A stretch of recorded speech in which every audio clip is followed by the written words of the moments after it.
다시 성경 읽도록 하겠습니다. 성경은 구약성경 출애굽기 7장 8절로 13절까지 교독하도록 하겠습니다. 성경은 구약성경 출애굽기 7장 8절로 13절까지 우리 한 절씩 교독하도록 하겠습니다. 교독합니다. 여호와께서 모세와 아론에게 일러 가라사대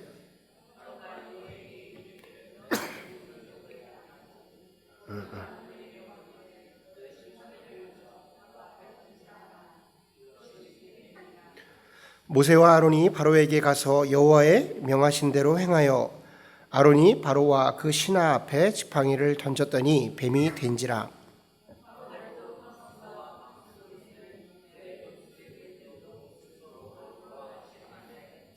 각 사람이 지팡이를 던짐에 뱀이 되었으나 아론의 지팡이가 그들의 지팡이를 삼키니라.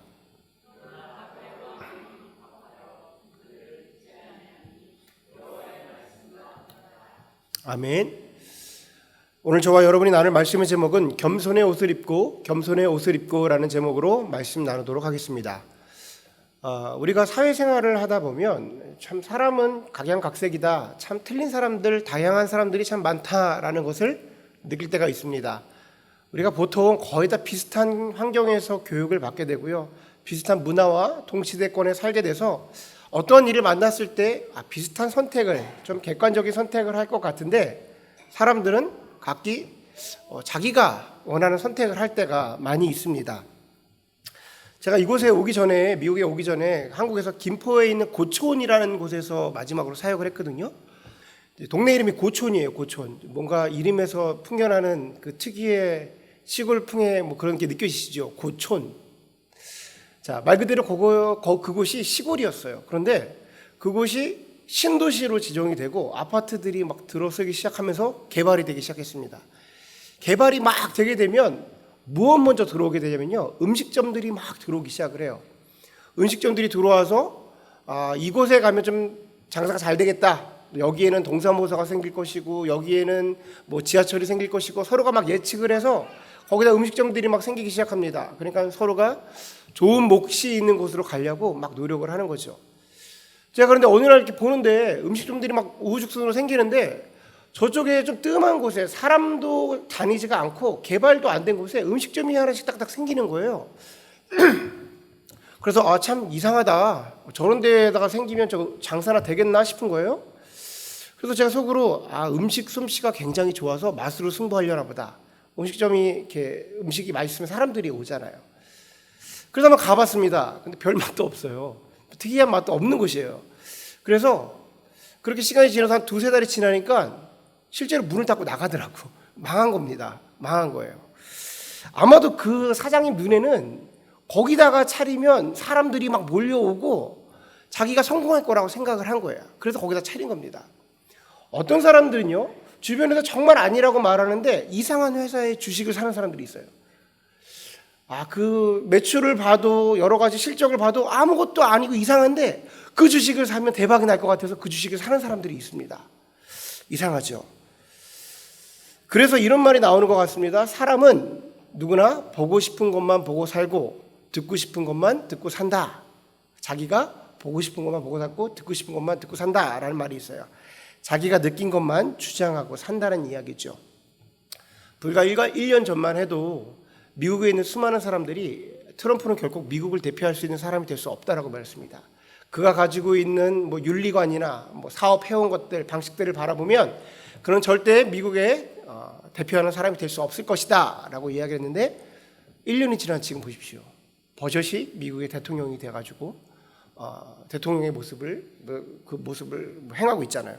그가 어떻게 잘하고 있냐 못하고 있냐 문제가 아니라 1년 전만 해도 그 당시 때는 절대 많은 사람들이 생각을 하지 않았습니다. 그런데 자기에 맞게 그걸 선택을 해버린 거예요. 자, 오늘 본문에도요, 왜 이런 일들이 벌어질까? 그러니까 동일한 사건을 바라보는데 왜 이렇게 다른 선택을 하게 될까를 봤을 때 많은 사람들이 왜 그런 선택을 하게 되면 객관적인 선택을 하는 것보다 주관적인 선택을 하는 것이 더 자기 마음에 들기 때문이에요. 내가 주관적으로 내 마음에 원하는 것을 선택하는 것이 더 편하기 때문에 그런 선택을 하게 된다는 것입니다. 주관적이라는 것은 뭐냐면 자기의 마음대로 선택하는 거예요. 자기가 생각한 대로 자기의 좋게끔 생각한 그것을 선택하는 것이 주관적인 것을 이야기하는 겁니다. 오늘 본문에도요, 사건의 본질을 보지 못하고 자기 마음대로 생각하는 사람이 한 명 등장을 합니다. 그 사람이 바로 애굽의 왕 파라오입니다. 바로예요. 오늘의 본문의 내용을 잠깐 설명을 드리면, 오늘의 본문의 내용은 하나님께서 모세에게 앞으로 바로 앞에 가게 되면 이런 행동을 해야 된다고 지시를 하시고, 또 본문 가운데에 바로 앞에 나아가서 그 일들을 진짜로 행하는 모습을 담고 있습니다. 자, 하나님이 모세에게 말씀하시는 거예요. 야, 너는 바로 앞에 가가지고 너희 하나님 여호와가 자신의 백성들을 출애굽하기를 원한다라고 말할 때 바로가 나에게 이적을 행하라라고 말한다면 너가 가지고 있는 지팡이를 던져라. 그러면 그 지팡이가 뱀이 될 것이다 라고 얘기를 하세요. 실제로 모세가 바로 앞에 나가니까 너가 그런 일들을 행하려면 나에게 이적을 보여라 라고 바로가 얘기를 해요. 그러니까 모세가 자기가 들고 있던 지팡이를 던져버립니다. 그랬더니 하나님이 말씀하신 대로 그 지팡이가 뱀이 돼버리는 거예요. 여러분, 이 일이 정말 놀랍지 않습니까? 실제로 이 일이 우리 눈앞에서 벌어진다고 생각을 해보세요. 놀라운 일이겠죠. 아마 우리는 뭐 지팡이에 관련된 얘기를 한다거나 뭐 뱀에 대한 이야기가 나올 때마다 이 얘기를 끊이지 않고 계속 얘기할 거예요. 그런데 성경에 보니까 바로가 전혀 놀라지 않아요. 반응도 하지 않습니다. 그러더니 바로가 자기의 술수들, 그러니까 뭐 마술사랑 자기의 현인들을 불러가지고 너희들도 지팡이로 뱀을 만들어라라고 말해요. 그러더니 그들이 짜자작 나와가지고 자기가 들고 있던 지팡이를 착착 던지는데 지팡이가 뱀이 되는 거예요. 놀랍지 않습니까? 하나님이 하신 일을 그들도 하는 거예요. 저 놀랍다고 생각을 했는데 문헌을 찾아보니까 당시에 이집트에는 이런 일들이, 이런 마술들이 흥행을 했다고 그래요.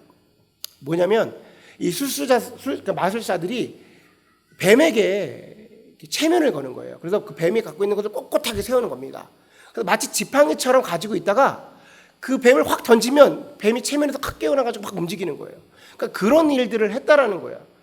그러니까 바로가 뭐라고 생각하냐면 모세도 그 중에 하나 뭐 그런 마술을 나한테 부렸나 보다라고 생각을 했던 것 같습니다. 그러니까 우리가 그렇게 생각하면 조금 이해할 수 있을 것 같아요, 바로의 마음을. 근데 이 다음에 나오는 장면을 보면 더 놀랄 일들이 벌어져요.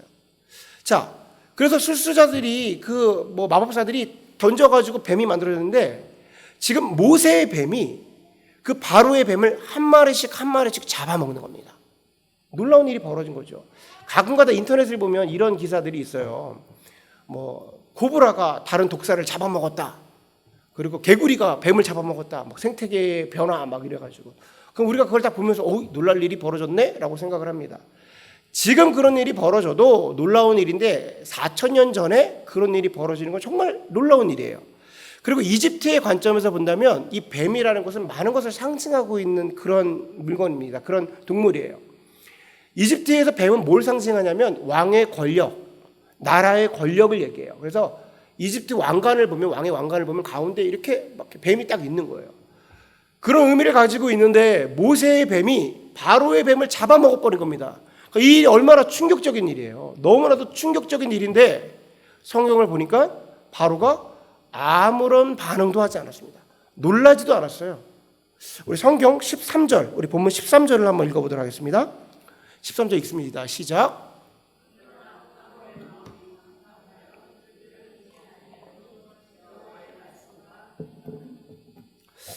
아멘.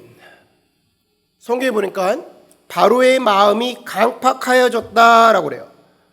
표준세번역을 보니까 바로의 마음에 고집을 부리고라고 말하고, 개역개정에는 그의 마음이 완악하여져서라고 표현을 합니다. 바로가 이 일을 보고도 아무런 두려움도 아무런 놀람도 어떠한 반응도 하지 않은 이유는 그 마음이 완악해졌기 때문이에요. 강팍해졌기 때문이라는 거예요. 이거를 조금 이해하기 쉽게 표현하면 바로의 마음이 교만하여졌더라라고 할 수 있어요. 지금 이런 일들이 벌어진 이유는 바로가 교만했기 때문이다라고 성경이 기록을 하는 겁니다. 이 교만이 바로의 눈을 멀게 만든 거예요. 이 교만이요, 우리의 눈을 멀게 만드는 겁니다. 여러분, 교만한 사람은 바로와 같습니다. 하나님께서 어떠한 이적을, 어떠한 현상을, 어떠한 계시를 우리에게 보여준다 하더라도 교만한 사람은 그것을 볼 수가 없어요. 교만이 우리의 눈을 어둡게 만들어 버리는 거예요. 우리가 매주 교회 나와서 귀한 설교의 말씀을 듣습니다. 내지는 성경 말씀을 보고 묵상을 하기도 합니다. 그런데 우리 마음 가운데에 어떠한 변화도 일어나지 않는다면 우리는요, 우리 자신을 한번 체크해 봐야 돼요.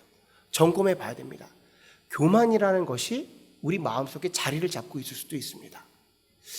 여러분, 우리가 예배 시간에 나와서 귀한 말씀을 듣고 은혜를 받기도 합니다. 그래서 내가 이렇게 살아봐야지 다짐도 받고 저 문 밖으로 나가면 까먹으시는 분들이 있어요. 새까맣게 까먹어. 정말 은혜를 받고 눈물을 흘리고 내가 이렇게 살아보리라 했는데 월요일부터 전혀 새로운 나의 모습을 발견하게 되죠. 떠오르지도 않아. 말씀을 보고 말씀 가운데 눈물을 펑펑 흘리기도 합니다. 그런데 희한하게 내가 내 삶 가운데 아무런 일들이 벌어지지 않는 분들도 있고요. 내가 이렇게 살면 안 돼. 내가 기도해야지. 기도의 자리에 나가야지라고 다짐하시는 분도 있는데 전혀 기도의 자리에 못 나가시는 분도 있어요. 우리도 알지 못하게 교만이라는 것이 자리 잡고 있을 수 있다는 거예요. 그러면 그런 일들을 행할 수 없게 되어진다는 것입니다. 저는요, 제가 제 자신을 바라보면서 나는 교만할 수 없는 사람이다라고 생각을 했어요. 교만할 수 없는 사람이다. 왜냐? 제가 생각하는 교만은 뭐라도 가지고 있어야 교만하는 거잖아요. 뭐가 있어야 교만하지. 돈이라도 있던가, 세상에서 잘 나가는 직업이라도 가지고 있던가, 아니면 뭐 권력이라도 있던가, 얼굴이라도 잘생기던가, 키라도 크던가. 여기서 웃으시면 어떡해요? 키가 굉장히 요즘에 키 중요한데, 키가 대세인데, 제가 지난번 주일학교 사역할 때 전교회에서 주일학교 6학년 애들한테 물어봤어요. 야, 어떤 남자랑 결혼하고 싶냐? 6학년들입니다. 1위 키가 커야 된대요. 야, 키가 커야 돼. 키가 뭐라고? 키가 커야 된대요. 2위 돈이 많아야 되고, 세 번째 얼굴이 잘생겨야 된대요. 우리 교회는 의외로 단신들이 굉장히 많은데 주님의 위로가 있기를 원합니다. 뭐라도 있어야 교만할 건 아닙니까? 그래서 나는 교만할 건덕지가 없다. 교만할 건덕지가 없는 사람이다라고 생각을 했습니다. 그런데 성경을 가만히 보니까, 성경에 나와 있는 제시하는 걸 보니까 성경이 말하는 교만은 우리의 마음속에 하나님이 없는 것 그 자체를 교만이라고. 우리 마음속에 하나님이 없는 것 그 자체를 교만이다라고 얘기하는 거예요. 그러니까 바로의 마음이 완악해진 것은 하나님께서 바로를 완악하게 만드신 것이 아니라 하나님께서 바로 가운데 그냥 나와버려서 내버려 둔 거예요. 바로가 자기 자신이 주인 돼서 네 마음대로 하도록 내버려 뒀더니 바로가 이런 행동들을 하게 된 것입니다. 기억해야 될 것은요, 교만은 우리의 눈을 어둡게 해서 하나님의 사인을 볼 수 없게 만든다는 거예요. 하나님이 하시는 일을 볼 수 없게 만드는 거예요. 그래서 하나님은요, 교만한 자를 결코 사용하시지 않습니다. 조금 다른 각도에서 말하면 하나님은요, 교만한 자를 사용하려고 해도 사용할 수가 없는 겁니다. 왜냐? 그를 좀 사용하려고 사인을 계속해서 보내도 볼 수가 없는 거예요. 마음이 닫혀 있는 거예요. 그러니 인간이 하나님으로부터 받을 수 있는 가장 큰 형벌이 뭐라고 생각하세요? 내버려둠이에요. 내버려둠. 하나님이 내버려두는 거예요. 그 네 마음대로 살기를 내버려두는 거예요. 그래서 내버려둬서 자기 소견에 옳은 대로 행합니다. 자기 소견에 옳은 대로. 이 말이 참 그럴싸하죠. 지 멋대로 살 대로 내버려두는 거예요. 근데 이 세상이 뭐라고 그랬어요, 제가? 진흙탕인 거라. 진흙탕에서 막 뒹구르고 수영하고 남들보다 더 많이 가졌다고 막 우쭐대고 살아가는 거예요. 이보다 큰 형벌이 어디 있습니까?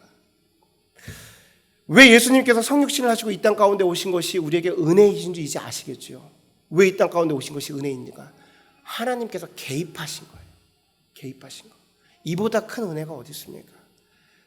너희 죄가 주홍같이 붉을지라도 내가 양털같이 하게 하리라. 예수 그리스도의 보혈의 피로 인해서 너희 묻어있던 그 진흙들을 깨끗이 씻겨버리고 내가 너희 의의 의복을 입히겠다라는 거예요. 하나님께서 결코 너희를 놓치지 않겠다. 이것이 얼마나 큰 은혜입니까? 그렇지 않으면요, 하나님께서 개입하시지 않으면 자기 멋대로 행동해요. 왜? 객관적인 사고로대로 객관적인 의식을 갖고 행동할 수가 없습니다. 여러분, 바로 한번 생각해 보세요. 바로가요, 10가지의 재앙들이 벌어지는 거예요. 막 나일강이 피로 변하고 개구리가 튀어나오고 하늘이 어두워지고 엄청난 피해가 일어나니까 야, 너네 나가서 그러면 하나님의 경배해라고 말했다가 그 마음이 확 변해버리잖아. 확 변해버려요.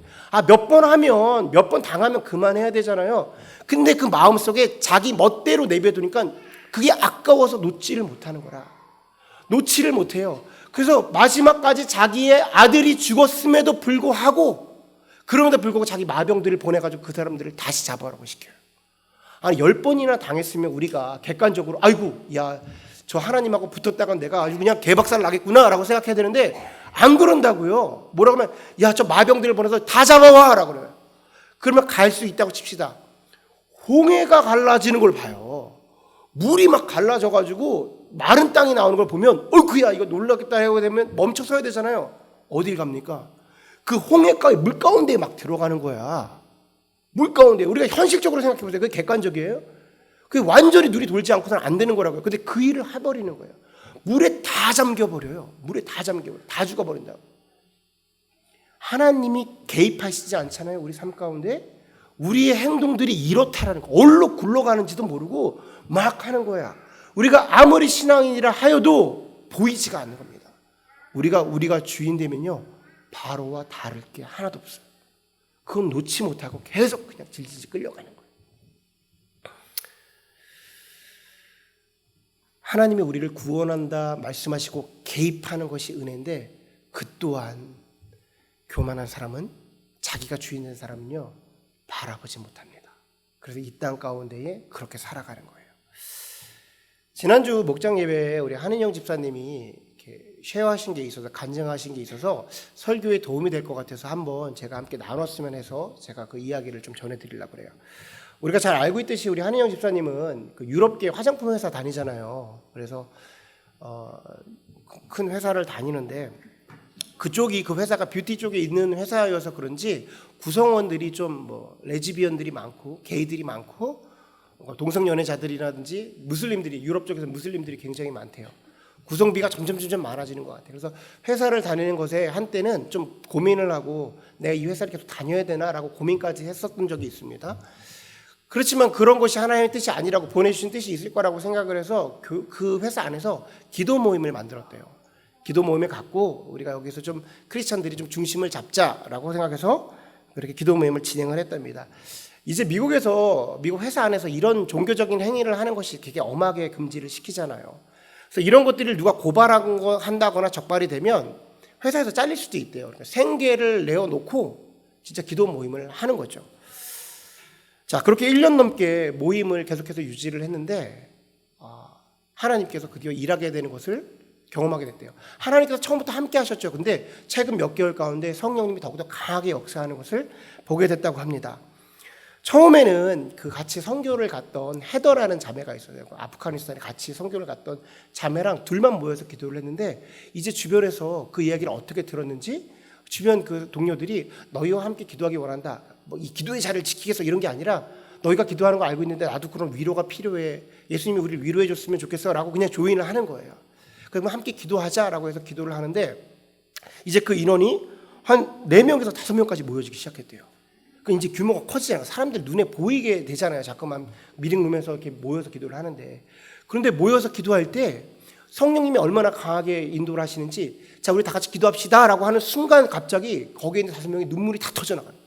주체할 수 없는 눈물이 나게 되고 하나님께서 그 어떤 그 자매가 있는데 그 자매를 향해서 무엇을 얘기해야 될지를 정확하게 음성으로 들려줘서 그 얘기를 전해줄 때 그 사람이 엄청난 위로를 받게 되고 갖고 있던 상처가 회복되는 역사가 그 안에 벌어지게 됐다는 거예요. 은혜죠.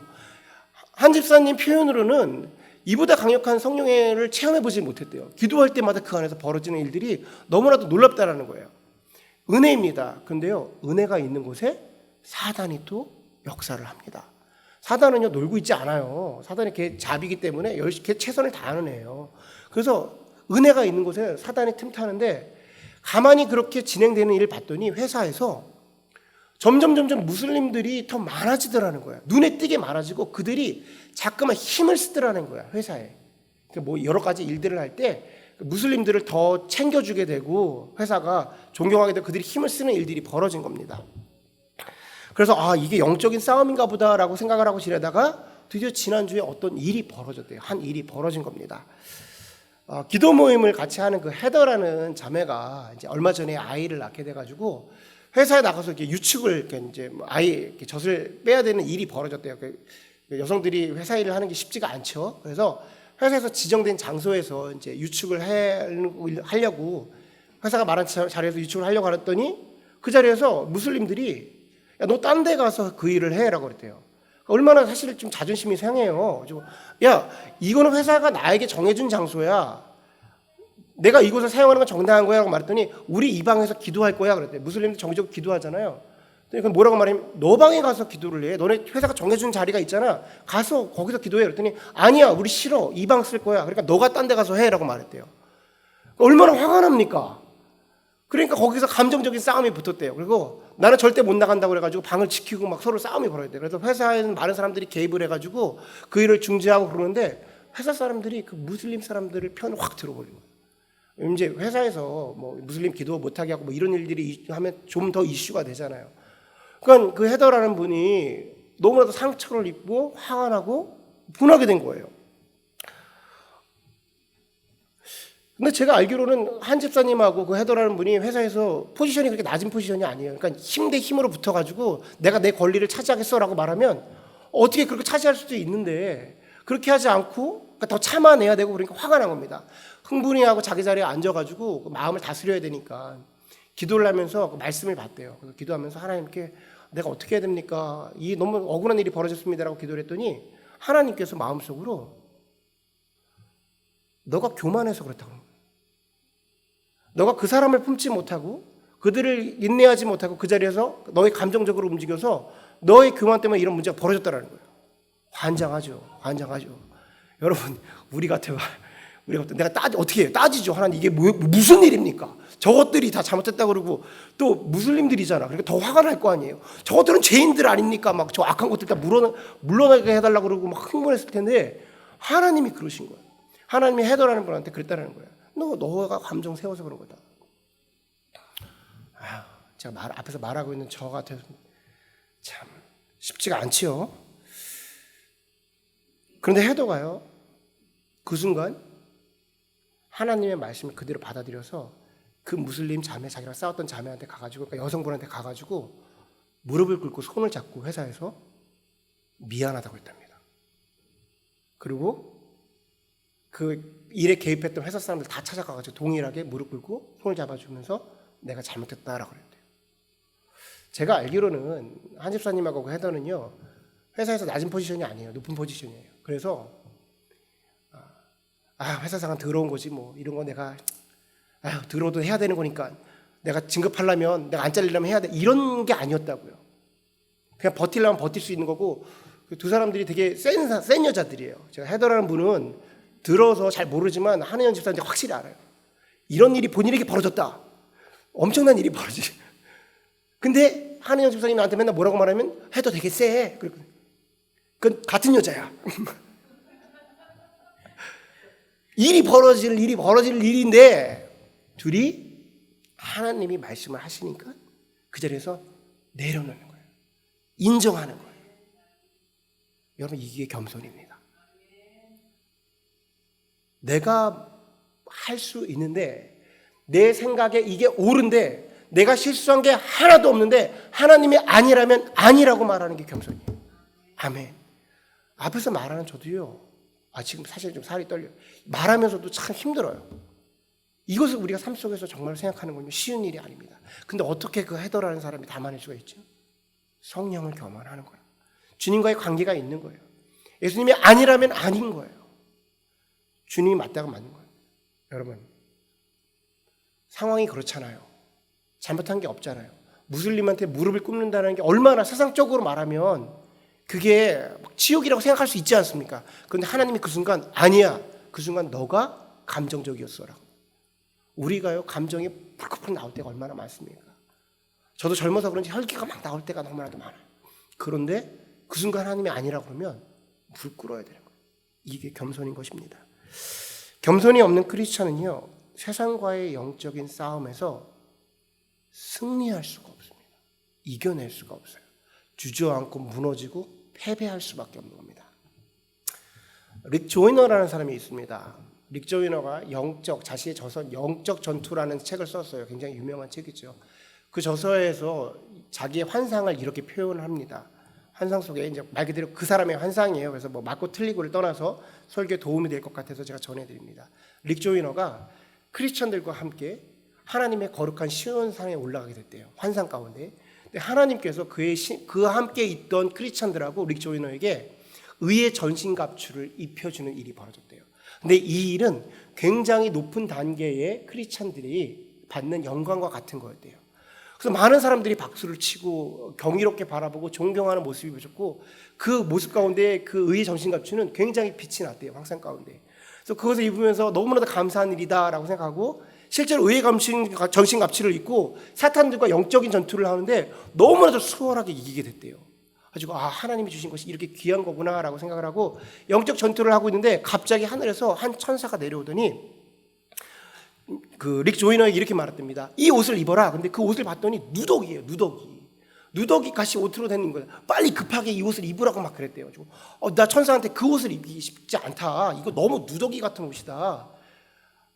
의의 전신갑주는 막 빛이 나고 많은 크리스천들이 그 옷을 보면 부러워하고 존경하는 옷인데, 그 누더기를 입으면 아무도 나를 인정하지 않을 것 같아서 그래가지고 천사한테 말했대요. 도대체 이 옷이 뭐길래 나한테 자꾸 입으라고 하느냐 그랬더니, 이 옷은 겸손입니다. 이 옷을 입으셔야만 됩니다 라고 그랬대요. 그래서 하도 천사가 강하게 말해서 그 누더기 같은 옷을 딱 입었대요. 그랬더니 그 입을 보고 앞에 이제 그 전신갑주를 입은 크리스천들이 앞에 착 나가서 싸우고 있는 거죠. 가만히 봤더니 그 옷을 딱 입었는데 어둠의 영이 그 전신갑주를 입은 크리스천들 뒤로 쫙 오더니 뒤에서 활을 막 쏘고 있대요. 그 활을 쏘는데 이게 그러니까 교만이라는 화살을 쏘고 있는데, 그 전신갑주를 입은 크리스천들이 전혀 모르는 거예요. 보이지는 않고 있는 거예요. 앞에서는 계속 전투를 하고 있는데 뒤에서 쏘고 있는 거예요. 근데 가만히 뒤에서 자기가 보고 있으니까 크리스천들이 하나씩 뚝뚝뚝뚝 무너지고 있다는 거예요. 의의 전신갑주를 입은 크리스천들이 쓰러져 나가고 있는 거예요. 그래서 결국에는 다 죽어가고 있는 걸 보게 되는 거예요. 그래서 도대체 이 일이 어떻게 된 겁니까 천사라고 말했더니, 의의 전신갑주를 입은 사람들, 다시 말해서 겸손이라는 옷을 입지 않으면 교만이라는 사단을 볼 수가 없습니다라고 얘기했어요. 그러니까 환상 가운데 얘기인데 설교에 도움이 될까 해서 말씀드리는 거예요. 그게 뭐 성경에 나오고 이런 것이 아니라, 근데 의미가 있다고 봅니다. 그러면서 자신의 저서에 뭐라고 썼냐면, 크리스천들은 주님의 일을 하면서도 자기 안에 교만이 있는지도 모르고 크리스천들은 자기의 일을 행할 때가 있다는, 엄청난 의의 전신갑주를 입은 크리스천들이에요. 자신들이 왜 무너지는지도 모르고 무너져 떨어져 나가 떨어지더라는 거예요. 교만이라는 것이 꼽혀 있어서 내 자리에. 여러분, 의미가 있는 이야기입니다. 하나님 앞에서 많은 경험도 있고요, 신실하게 믿으시는 크리스찬도 있고요, 집사님, 권사님 어떤 경험이 있으신 분들 많아요. 하나님의 의의 전신갑주를 입혀줄 만큼 경험이 있으신 분도 있습니다. 근데 어느 순간에 나가 떨어지신 분도 있어요. 곤두박질 치시는 분들이 있어요. 그 안에 자기의 의가 확 나올 때가 있어요. 교회를요 피폐하게 만드실 때도 있어요. 겸손이 없이는요 하나님의 일을 볼 수가 없습니다. 교만한 자는요 하나님이 하시는 것을요 어떠한 사인도 볼 수가 없는 거예요. 자신을 낮추는 자만이 하나님을 볼 수가 있는 것입니다. 기억하셔야 될 것은요, 우리는 겸손의 옷을 입어야만 되는 것입니다. 내가 내 자신의 주인이 되어서 사는 것이 아니라 나를 지으신 주님을 내 안에 모시는 것, 이것이 진정한 겸손인 거예요. 마태복음 18장 1절에서 6절을 보면 제자들끼리 서로 누가 더 큰 자냐 다툼이 벌어져요. 논쟁이 벌어집니다. 그래서 예수님께서 그 논쟁을 하도 심하게 해서 예수님한테 걸렸어요. 예수님이 너네 도대체 뭐 갖고 싸우는 거야? 그래요. 누가복음에 보면 예수님께서 이미 그들의 마음을 알고 있었다라고 기록을 해요. 그러니까 다 알고 있으면서 물어본 거예요. 그러니까 제자들이 예수님한테 다 걸려서 되게 겸연쩍으니까 천국에서는 예수님, 천국에서는 누가 가장 큰 자입니까? 라고 물어봐요. 예수님이 그 모든 것을 알고 말씀을 하시는 거예요. 그러니까 실제로는 그것이 천국에서도 가장 큰 자고 이 땅을 살아가면서도 가장 큰 자고 하나님께서 예수님께서 인정하는 믿음이 어떤 믿음인지를 보여주신 거죠.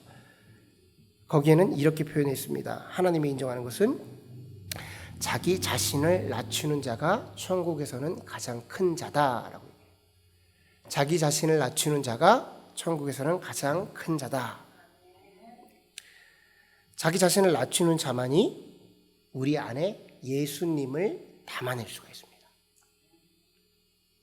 예수님을 담아내는 자만이 성도로서의 삶을 살 수가 있는 거예요. 제가 요즘에 묵상을 하는 건데 어떻게 하면 예수님을 담아낼 수 있는가? 예수님을 이렇게 담는다 그러잖아요. 어떻게 하면 예수님을 담을 수 있을까? 에너지를 연구하는 과학자들이 꿈이 있어요. 에너지를 연구하는 모든 과학자들의 꿈이 있습니다. 그것은 뭐냐면 인공태양을 만드는 거예요. 인공태양. 이 이야기가 되게 공상 과학 영화에나 나올 것 같고 되게 웃기는 이야기 같죠. 실제로 많은 과학자들은요, 이 인공태양을 만들고 있고 만들어졌습니다.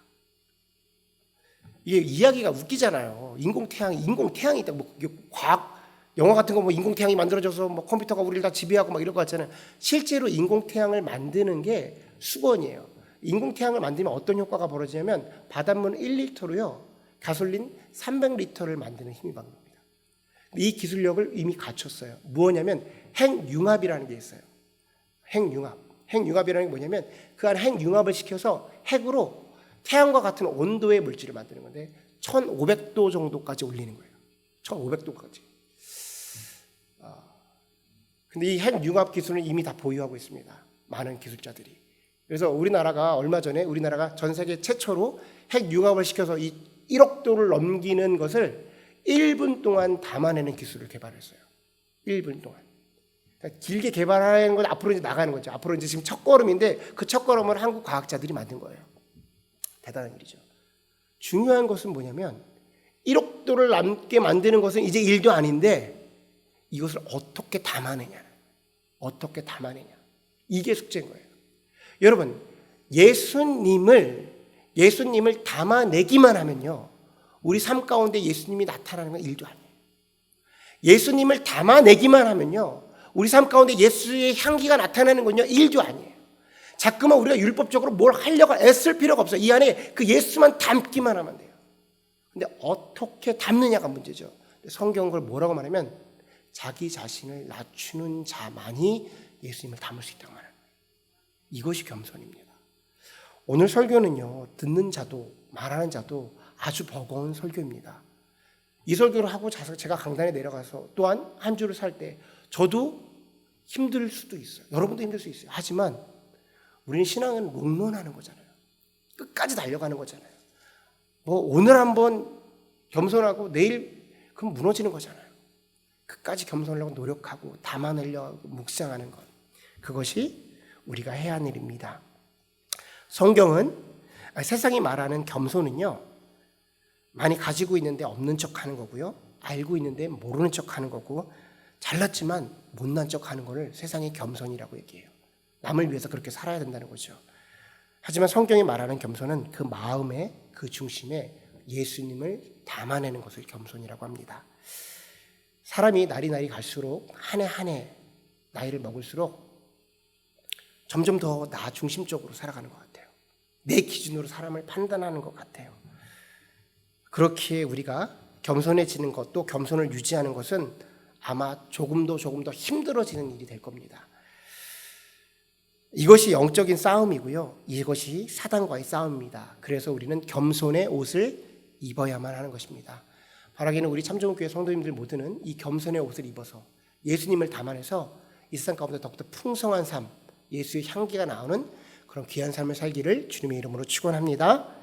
아멘. 우리 이 시간에 다 같이 한번 찬양하면서 기도하는 시간 갖도록 하겠습니다.